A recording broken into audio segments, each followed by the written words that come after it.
倉敷市の王子ヶ岳っていう場所に向かいます。瀬戸内海の海と、さあ、おお、いや、これすごいね。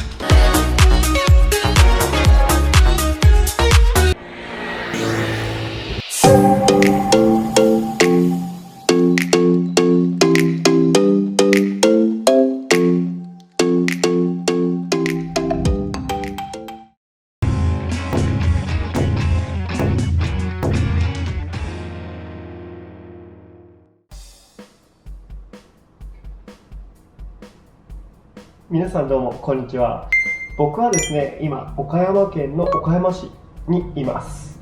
というわけで今日は岡山県の絶景を見に行きたいと思います。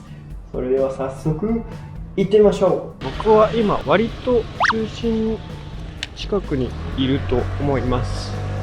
そこからまずはね、倉敷市の王子ヶ岳っていう場所に向かいます。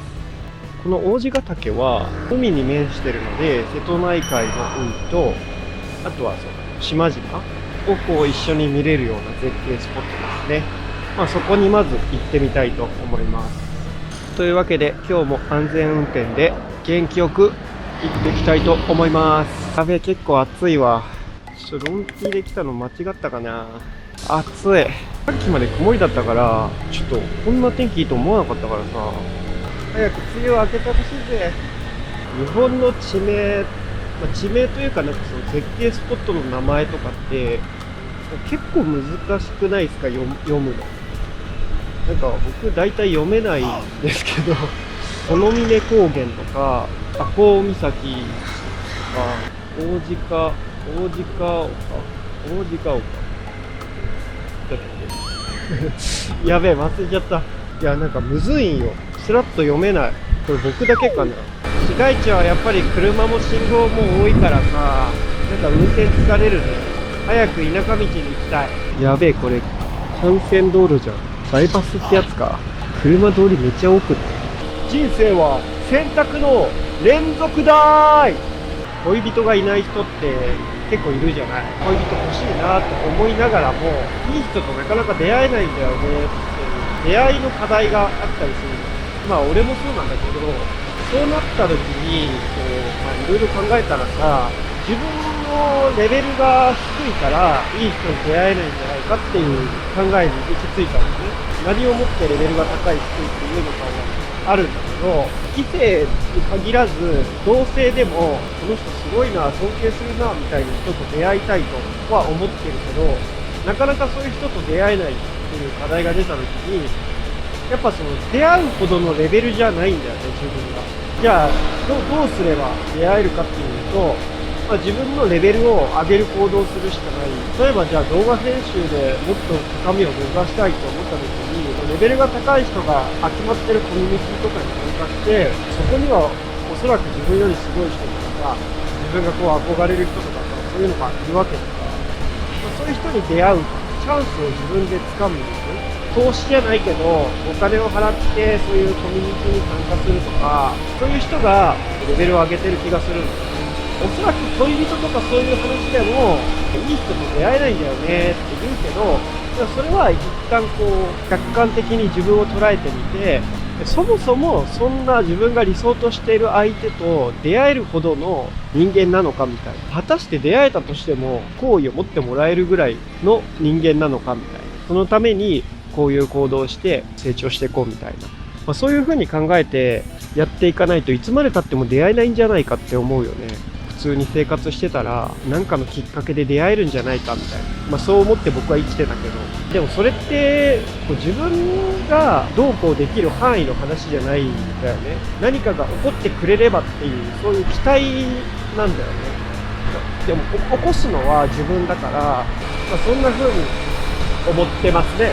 高みを目指すことで自分を高めるっていうことだと思います。そういえば倉敷といえば美観地区って有名じゃん。だからちょっと絶景ではなさそうだけど、ちらっと覗いてみようと思う。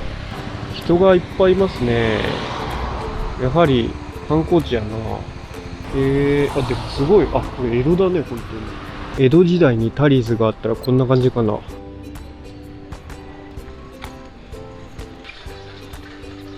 江戸時代とかってこういう場所でいきなり切りつけられたりしたらしいよ。怖っ。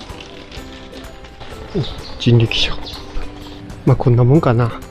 倉敷美観地区。まあ結構綺麗でしたね。まあというわけで、本来の目的地、王子ヶ岳、向かっていきます。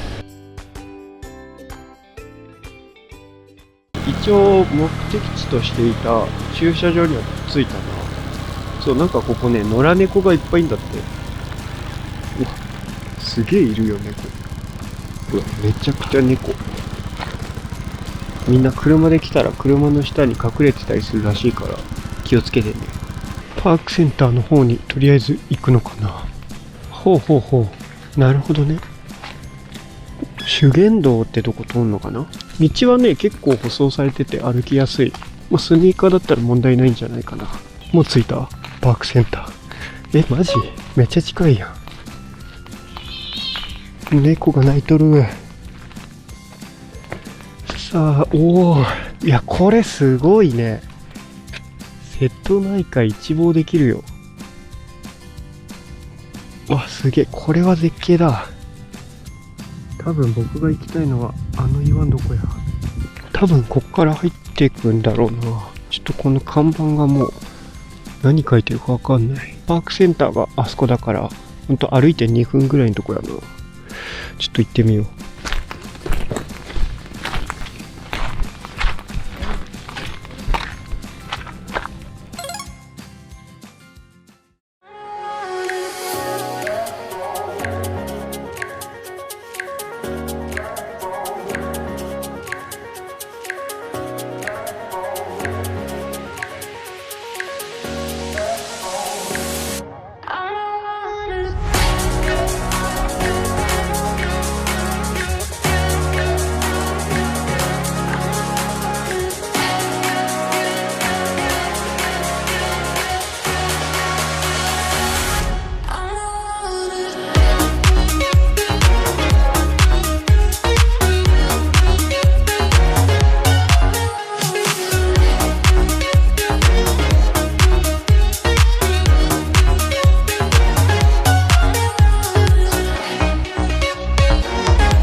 いや、さっきマジで超怖かった。せっかく来たしさ、絶景撮りたいと思ったから、今見えてる岩の方に行こうと思ってさ、さっきここをこう飛び越えて行ってみたの。ほぼさ、これ90度やん。で、1個下のあそこの岩までは、ジャンプして行けたんだけど、その上に登れなかったのよ。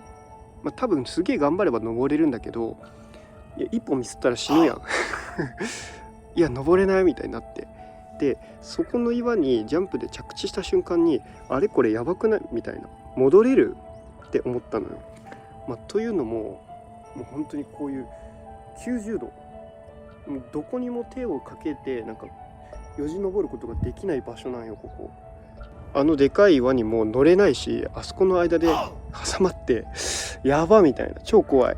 でもともと高いところそんな得意じゃないから、もうずっと怖くて足震えてたんよ。あれこれやばいみたいな、帰れないみたいな、誰も来ないしどうしようって思ってたら、一応ね、なんかね、超微妙な位置にこういう杭が立ってんの。これなんでこんな遠いんだよって。これもう少し手前にいてくれればさ、これ掴んでこうよじ登れるんだけど、これがさ、もう微妙な、あそこからじゃ手は届かないって距離にあって、やべえ終わったと思ったんよ。その時僕が持ってたのがこのドローンのバッグ。この紐をここにこうやってかけてこう引っ張っていう、それがあればなんとか登れんじゃないかなと思って、こうやってヒュッてこうカーボーイみたいに輪投げみたいにでかかって、これをこう引っ張りながらなんとかこうファイト一発みたいな感じでなんとかしてよじ登って帰ってきたんだけど、いやこれね、知らないであっち側行かない方が絶対いい。これ死ぬよマジで。帰ってこれない。僕何も持ってかなかったら多分帰ってこれてない。本当ね、みんなね、こういうとこ来ると、行けるとこまで行ってみようみたいになると思うけど、あそこはマジで行かない方がいい。本当に僕が撮ったのはこの岩なんだけど、ここでさえもう十分絶景だから、いやー本当にもうまだね、僕ちょっと足震えてるし頭クラクラしてるから怖すぎて、いやー死ぬかと思った。本当気をつけよう。というわけで王子ヶ浦いかがだったでしょうか。まあね、ほんとちょっと命がけでなんとか撮影したからめちゃくちゃいい映像が撮れてると思いますけれども、いやーほんと超怖かった。やば、まだ心臓がドキドキする。まあでもね、僕が命がけで行ったアホなところ以外は基本的に結構楽なルートで来れます。そんな急な坂があったりとか崖があったりとかしないから、誰でも簡単に来ることができると思います。皆さんもぜひ岡山県に来たら王子ヶ岳の絶景見に来てください。というわけでまた次回の絶景でお会いしましょう。バイバーイ。